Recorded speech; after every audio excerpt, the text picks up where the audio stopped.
5th to 8th class के बच्चों को अब पढ़ना पड़ेगा और वो ऐसे ही पास नहीं होंगे। सेंट्रल गवर्नमेंट ने राइट ऑफ एजुकेशन एक्ट को अमेंड किया है।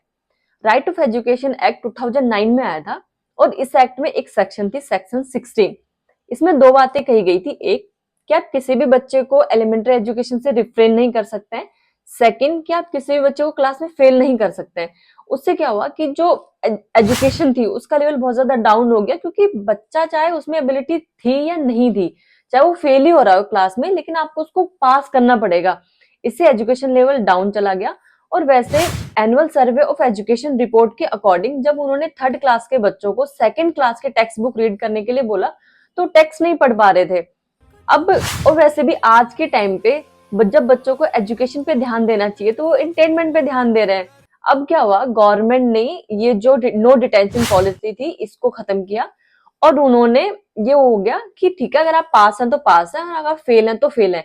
लेकिन इसमें उन्होंने एक सेक्शन जोड़ दी कि अगर आप फेल होते हैं तो आपको 2 महीने का टाइम मिलता है, उसमें आप दोबारा पढ़ के दोबारा पास हो सकते हैं। अगर आप फेल हो गए तो आप फेल हो गए, तो आप उसी क्लास में बैठोगे, आप आगे आपका प्रमोशन नहीं होगा। इसके अलावा जो ये पॉलिसी है ये किसी स्टेट ने लागू की, किसी ने नहीं की, क्योंकि जो एजुकेशन सब्जेक्ट है वो पहले स्टेट लिस्ट में आता था। लेकिन 42वां संविधान संशोधन हुआ और उसमें क्या हुआ कि ये कंकरेंट लिस्ट में आ गया। कंकरेंट लिस्ट में जो भी सब्जेक्ट आते हैं उसमें सेंटर भी लॉ बना सकती है, एक्ट बना सकती है और स्टेट भी बना सकती है। अब स्टेट के ऊपर है कि वो इसको एक्सेप्ट करती है या नहीं करती।